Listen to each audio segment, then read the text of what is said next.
ዓለማችን በአንድ በኩል በጂኦፖለቲካዊ ውጥረትና በጦርነት እሳት፣ በሌላ በኩል ደግሞ በአስከፊ ሰብአዊ ቀውስና በተፈጥሮአዊ አደጋዎች እየተፈተነች ትገኛለች። በስፔን ሰሜናዊ አፍሪካዊ ግዛት በሴኡታ በድንገት በተቀሰቀሰውና በሺዎች የሚቆጠሩ ሰዎችን ያካተተው የስደተኞች ዥረት ለአውሮፓ ትልቅ የስጋት ደውል ሆኗል። በዩክሬን መዲና ኪየቭ ደግሞ በጦርነት ታሪክ ለመጀመሪያ ጊዜ የአሜሪካ ንብረት የሆነው በሰው ሰራሽ አስተውሎት የሚመራው የረዥም ርቀት ድሮኖች የሚያመርት የጦር መሳሪያ ፋብሪካ በሩሲያ የባለስቲክ ሚሳኤል ጥቃት ወድሟል። በፓኪስታን ባሎቺስት ደግሞ በመሬት ውስጥ የተከሰተው የሚቴን ጋዝ ፍንዳታ የበርካታ ማዕድን ቆፋሪዎችን ሕይወት ቀጥፏል። እነዚህ ሁነቶች የዓለምን ትኩረት የሳቡ ዋና ዋና ክስተቶች ሆነዋል። ይህ በዓለም ላይ የተከሰቱት አንኳርና ወቅታዊ ሁኔታዎች በጥልቀት የምንተነትንበት የዓለም ዜና እትማችን ነው። በአሁኑ ወቅት አውሮፓ በስደተኞች ቁጥር መጨመር እና በኃይል አቅርቦት ዋስትና እጥረት ሳቢያ ከፍተኛ ጫና ውስጥ ትገኛለች። በተለይም በስፔን ግዛት በሴኡታ ድንበር ላይ የተፈጠረው ቀውስ የድንበር ደህንነት ጥያቄ ውስጥ የከተተ ሲሆን፣ የጣሊያን የፈሳሽ ተፈጥሯዊ ጋዝ ፍጆታ በከፍተኛ ሁኔታ መጨመር ደግሞ የአውሮፓ የክረምት ኃይል ክምችትን ስጋት በግልጽ ያሳያል። በሌላ በኩል የሩሲያ ዩክሬን ጦርነት አዲስ መልክ በመያዝ በዩክሬን ውስጥ የሚንቀሳቀሱ የምዕራባውያን የመከላከያ ኩባንያዎች በቀጥታ ወደ ማጥቃት ተሸጋግሯል። በእስያ ደግሞ በፓኪስታን የድንጋይ ከሰል ማዕድን ላይ የደረሰው አደጋ በደህንነት ጉድለት ሳቢያ የሚከሰቱ ሰብአዊ እልቂት አሁንም አለመቀረፉን ያሳያል። እነዚህ ጉዳዮች ከተለያዩ ተያያዥ ጂኦፖለቲካዊ መረጃዎች ጋር በማገናኘት በዝርዝር እናቀርባቸዋለን። እነዚህ ውስብስብ ቀውሶች በጥልቀት ለመረዳት ወደ ሁነቶች መነሻ መለስ ብለን መመልከት ያስፈልጋል። የስፔን ሰሜን አፍሪካዊ ግዛት የሆነችው ሴኡታ ከአውሮፓ ሕብረት ጋር የምትገናኝበት ስትራቴጂካዊ መገናኛ በመሆኗ ለዓመታት ከአፍሪካ ወደ አውሮፓ ለመሸጋገር የሚፈልጉ ስደተኞች ዋና መዳረሻ ሆና ቆይታለች። እንደ ኢሮፓያን አቆጣጠር በ2020 ከሞሮኮ ጋር በነበረው የፖለቲካዊ ውጥረት ሳቢያ በአንድ ጊዜ ከ8000 በላይ ስደተኞች በሁለት ቀናት ውስጥ ወደ ግዛቷ መግባታቸውን ይታወሳል። የዚያኑ ወቅት ውጥረት የተቀሰቀሰው ስፔን ለፓራሲዮ ግንባር መሪ የሕክምና እርዳታ እንድታገኝ በመፍቀዷ ይህም ሞሮኮን በማስቆጣት ነበር። በአሁኑ ወቅት የተከሰተው ቀውስ የዚህ የቆየ የድንበር ተገላጭነት ቀጣይ አካል ተደርጎ ይወሰዳል። በሌላ በኩል በዩክሬን በኩል ያለው ውጥረት ሲገመገም ዩክሬንና አሜሪካ የመከላከያ ትብብራቸውን በማጠናከር ላይ ይገኛሉ።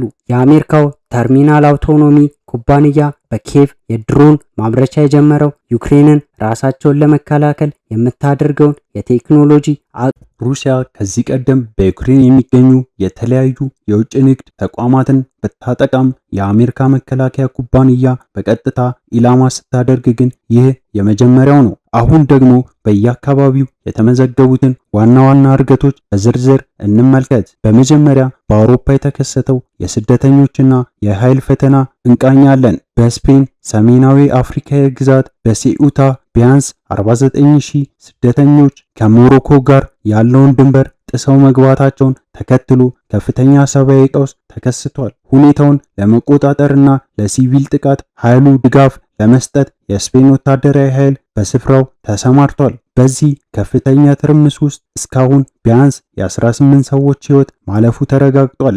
የዚህ ቀውስ መባባስ ዋነኛ ምክንያት የተራጃር የድንበር ኬላ ባልተለመደ ሁኔታ መከፈቱ ነው። በድንበር ኬላ በኩል በርካታ ሕፃናትና ቤተሰቦችን ያካተተ ስደተኛ ወደ ግዛቱ መግባቱን ተገልጿል። ስፔን ሞሮኮ ድንበር ለመቆጣጠር በፖሊስ ኃይል በኩል እየተባበረች መሆኑን ብትገልጽም የሁለቱ ሀገራት ሕገወጥ ስደተኞችን ወዲያውኑ የመመለስ ስምምነት ግን ከስፔን ጠቅላይ ፍርድ ቤት ውሳኔ ጋር እየተጋጨ ይገኛል። የጠቅላይ ፍርድ ቤት ውሳኔ በባህር በኩል የሚገቡ ስደተኞችን ተገቢ የሕግ ሂደት ሳይከተል ወዲያውኑ መመለስን በሕግ ይከለክላል። ከዚህ ጋር ተያይዞ በኃይል ረገድ ጣሊያን በሐምሌ ወር የአውሮፓ ዋነኛ የፈሳሽ ተፈጥሯዊ ጋዝ አስመጪ ሆናለች። ይህ መንግስት ዋጋውን በከፍተኛ ሁኔታ ቢንርም ለክረምቱ የሚሆን በቂ ክምችት ለመያዝ ባደረገው የገንዘብ ማበረታቻት የተነሳ ነው። ይህ የአውሮፓ የደህንነትና የስደተኞች ስጋት የጣሊያን ጠቅላይ ሚኒስቴር ጆርጂያ ሜሎኒ ስፔን የድንበር ደህንነቷን በአግባቡ ካልጠበቀች ጣሊያን በሼንጀን ቪገን ስምምነት ውስጥ ያላትን ተሳትፎ ልታቋርጥ እንደምትችል ማስጠንቀቂያ እንዲሰጡ አድርጓቸዋል። በሁለተኛው ዋና የዜና ዘገባችን በሩሲያና በዩክሬን መካከል ያለውን ጦርነት ወደ አዲስ ምዕራፍ መሸጋገሩን የሚያሳዩ ክስተቶች ተመዝግበዋል። ሩሲያ በዩክሬን ውስጥ በሚንቀሳቀሱ የአሜሪካ መከላከያ ኩባንያዎች ላይ የመጀመሪያ ጥቃት ፈጽማለች። በኪየቭ የሚገኘውና የተርሚናል አውቶሞኒ ኩባንያ ንብረት የሆነው የድሮን ማምረቻ ፋብሪካ በባለስቲክ ሚሳኤል ጥቃት ሙሉ በሙሉ ወድሟል። ይህ ኩባንያ በሩሲያ የኤሌክትሮኒክስ መገናኛ መጨናነቅ ውስጥ እንኳን ሳይቀር በራሳቸው መሪነት የኢላማ መለያ ቴክኖሎጂን ተጠቅመው የሚበሩ የረጅም ርቀት ድሮኖችን በማምረት ይታወቃል። በጥቃቱ የሰው ሕይወት ባይጠፋም ተቋሙ ግን ከፍተኛ ውድመት ደርሶበታል። ይህ ጥቃት በዩክሬን ውስጥ የሚንቀሳቀሱ የውጭ ሀገር የመከላከያ ኩባንያዎችን ቀጥተኛ የጦርነት ኢላማ መሆናቸውን ያሳያል። ጥቃቱ የተፈጸመው ዩክሬን እና አሜሪካ የመከላከያ ትብብራቸውን እያጠናከሩ ባሉበትና እንደ ፓትሪዮት ያለ የአየር መከላከያ ሚሳኤሎች በዩክሬን ፍቃድ አግኝቶ ለማምረት በተቃረበበት ወቅት ነው።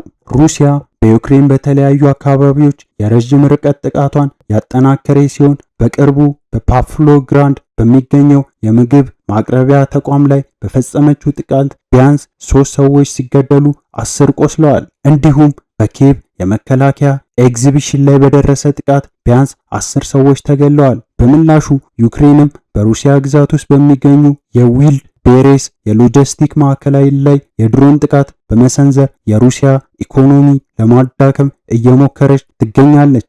በሌሎች የጂኦፖለቲካዊና የጸጥታ መረጃዎች ጃፓን አዲስ ያቋቋመችው ብሔራዊ ደህንነት የስለላ ቢሮ የመጀመሪያ ስብሰባ አካሂዳለች። ይህ ተቋም የፖሊስና የመከላከያ ሚኒስትሮችን መረጃዎችን በማቀናጀት ለጠቅላይ ሚኒስትሩ በቀጥታ ሪፖርት ያደርጋል። በታይዋን በኩል ደግሞ ታይዋን በምስራቃዊ ባህር ዳርቻዋ ላይ የሚንቀሳቀሱ 2 የቻይና የባህር ጠረፍ ጠባቂ መርከቦች ለመከታተል የራሷን የባህር ኃይል መርከቦች አሰማርታለች። በስፔን ደግሞ የእሳት አደጋ ሰራተኞች ከፖርቹጋል ድንበር አቅራቢያ የተነሳውን እና በርካታ መንደሮችን ስጋት ውስጥ የጣለውን የሰደድ እሳት ለመቆጣጠር እየታገሉ ይገኛሉ።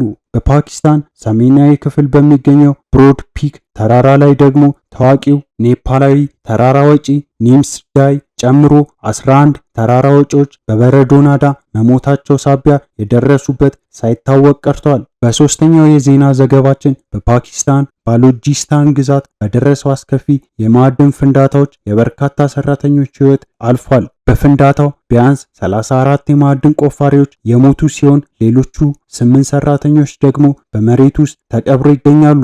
ፍንዳታው የተከሰተው በሚቴን ጋዝ መከማቸት ሳቢያ እንደሆነ ታምኗል። የክልሉ መንግስት ለሟች ቤተሰቦች የ500,000 የፓኪስታን ሩፒ እንደሚከፍል ገልጾ ምርመራ እንዲደረግ አዟል።